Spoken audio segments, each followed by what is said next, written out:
सभी दोस्तों को सादर नमस्कार, प्रणाम, जय हिंद। साथियों, मैं राजेंद्र कुमार। पहले तो मैं आप सभी साथियों का दिल से आभार और धन्यवाद प्रकट करता हूं। साथियों, आज हम जिस मुद्दे को लेकर के आए हैं, पत्रकारिता से संबंधित जानकारी देने के लिए आप लोगों के बीच में आज पहुंचे हैं।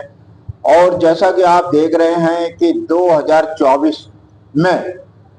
पत्रकारिता के क्षेत्र में लोगों की पत्रकारों की काफी भीड़ आई है। युवा पीढ़ी के लोग काफी पत्रकारिता से जुड़ने का प्रयास कर रहे हैं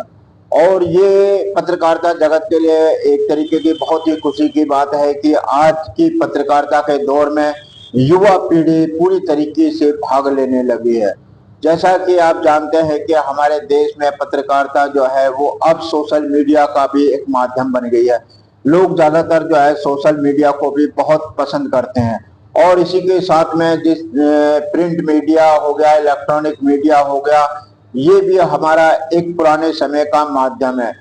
इलेक्ट्रॉनिक माध्यम से जो है हम टीवी के माध्यम से जो है आम जन को बहुत जानकारी दे सकते हैं। उसमें क्या हो रहा है कि आजकल जो टीवी के जो एंकर्स हैं वो ज्यादातर देखने को ये मिल रहा है कि एक ही पार्टी के पक्ष की बात करते हैं। जब विपक्ष कुछ भी बोलने को होता है तो उनकी बातों को काट करके समय कम की बात दर्शा दी जाती है, जबकि अगर कोई सत्ता पक्ष की कोई बात कहता है तो उसको तारीफों के पुल बांध दिए जाते हैं। तो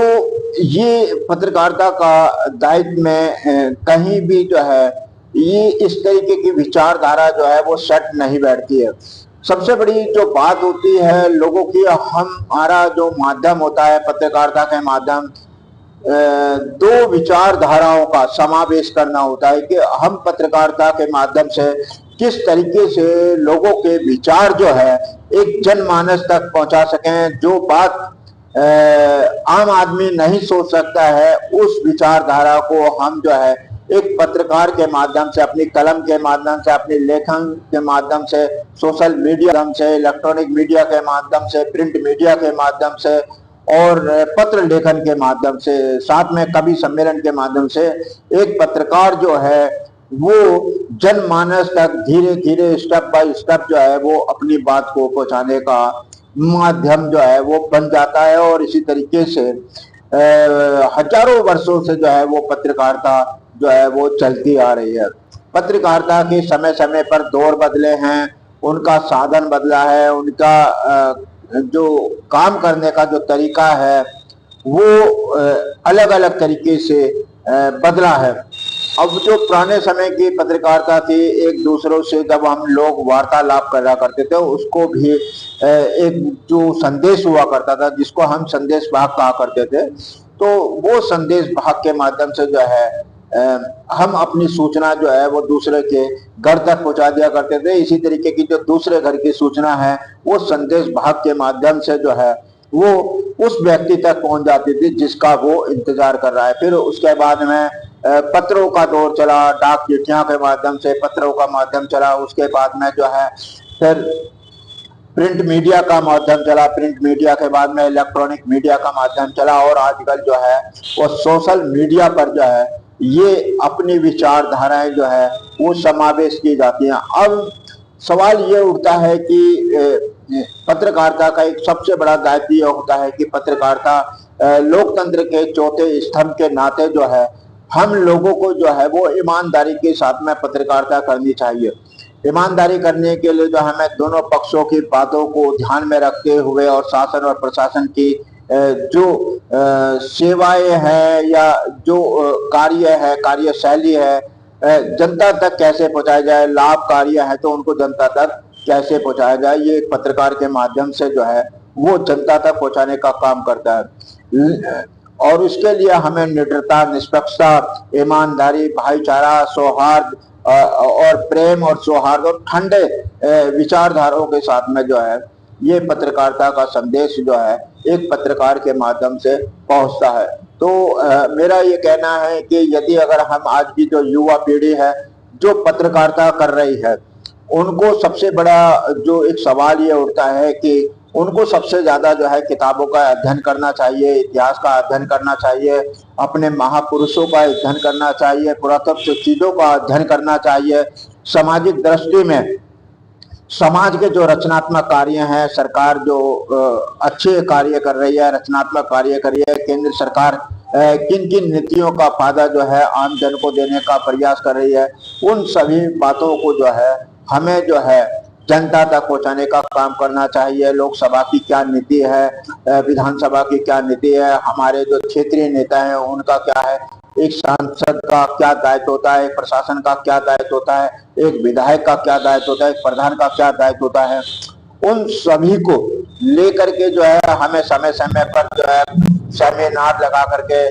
प्रश्नावली के माध्यम से भी आचार विचार और जो है संदेश जो है वो देने का काम किया जा सकता है। तो ये पत्रकारिता का एक दायित्व बनता है कि हम पुरानी जो बातें हैं उनको किस तरीके से जते हुए उनका जो है वो संदेश जनता तक, यदि अगर कोई पुरातन चीज है तो हम उस सकारात्मक तरीके से तक उस बा सके। हमारे समाज के नेता क्या कहते हैं, हमारे देश के नेता क्या कहना चाहते हैं, वो किस तरीके का बदलाव लाना चाहते हैं, किस तरीके का विकास करना चाहते हैं, किस तरीके की जो है लोगों को जानकारी देना चाहते हैं, जनता के हित में वो कितने कार्य कर रहे हैं, भलाई के कार्य कितने हैं। तो ये सब चीजें जो है एक पत्रकार का दायित्व होता है। और पत्रकारिता पर जो है ईमानदारी से यदि अगर हम कार्य करते हैं तो लोग हमारी विचारधाराओं का, लोग हमारे संदेशों का इंतजार करते हैं कि कोई अच्छी बात जो है वो पत्रकारों के माध्यम से जो है वो समाज तक पहुंचे, ताकि समाज जो है उस चीज के प्रति जागरूक हो सके और एक अच्छे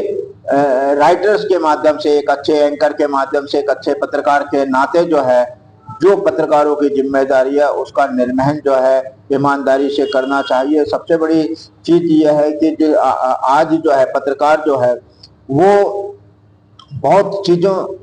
को तो ध्यान में रख रहा है, लेकिन जो उसके अपने दायित्व हैं, हमें किस तरीके से पत्रकारिता करनी चाहिए, हमारा प्रेस वार्ता का किस तरीके का सेमिनार होना चाहिए, प्रश्नावली क्या होनी चाहिए, और जब कोई प्रेस वार्ता हो रही है तो हमें उसी केवल जिस मुद्दे को लेकर के प्रेस वार्ता हो रही है उसी मुद्दे को लेकर के हमें सवाल पूछना चाहिए। यदि अगर हम ऐसा करते हैं तो हमारी जो पत्रकारों की जो प्रेस वार्ता होती है वो बड़ी सफल होती है और सवाल करने वाला और सवाल पूछने वाला भी इस बात को ध्यान में रखता है कि जिस सब्जेक्ट को लेकर के जो प्रेस वार्ता कर रहे हैं, जो आयोजक हैं वो प्रेस वार्ता कर रहे हैं, तो उनकी बात जो है जनता तक पहुंच गई है और वो उसका धन्यवाद भी प्रकट करते हैं। तो ऐसा हमारा मानना है कि सामाजिक न्याय के लिए, सामाजिक प्रेरणा के लिए, सामाजिक स्रोत के लिए, सामाजिक संदेश के लिए पत्रकारिता ऐसी करें जो कि समाज तक पहुंचे और जितना ज्यादा से ज्यादा आपको कानून का अध्ययन होगा, नियमों का अध्ययन होगा, पत्रकारिता के दायित्वों का अध्ययन होगा, प्रेस यूनियन का जो अध्ययन होगा, तो आप एक अच्छे सफल पत्रकार हो सकते हैं। और आरोप और प्रत्यारोप तो हमेशा एक दूसरे पर लगते रहते हैं, क्योंकि पत्रकारों का शासन और प्रशासन के साथ में चोली दामन का साथ होता है। जन जन तक जो है वो अपनी बात जो है जनता को, चाहे सूत्रों के माध्यम से हो, चाहे वो प्रेस विज्ञप्ति के माध्यम से हो, चाहे सूचना के माध्यम से हो, कार्यक्रम के माध्यम से हो, सेमिनार के माध्यम से हो, भाषण के माध्यम से हो, रैली के माध्यम से हो, प्रदर्शन के माध्यम से हो, पत्रकार हमेशा सड़कों पर उतर करके जो है वो जनता तक उस संदेश को पहुंचाने का काम करता है जिस संदेश के लिए लोग इंतजार करते हैं। क्योंकि कई बार आपको देखा गया है कि लोग अपने कार्यक्रम में काफी बिजी हो, समय है ना हो, तो कुछ जब पत्रकार अपनी कलम के माध्यम से, अपनी लेखनी के माध्यम से, अपने कैमरे के माध्यम से, अपने सोशल मीडिया के माध्यम से जनता तक वो बात पहुंचा देता है, तो ये संदेश जो है उनके लिए खुशी का मार्गदर्शन मिल जाता है। तो आगे भी हम इसी तरीके की बातचीत करेंगे। नमस्कार, जय हिंद। मैं राजेंद्र कुमार, प्रेस रिपोर्टर। आप सभी दर्शकों को सादर नमस्कार, प्रणाम, जय हिंद, धन्यवाद।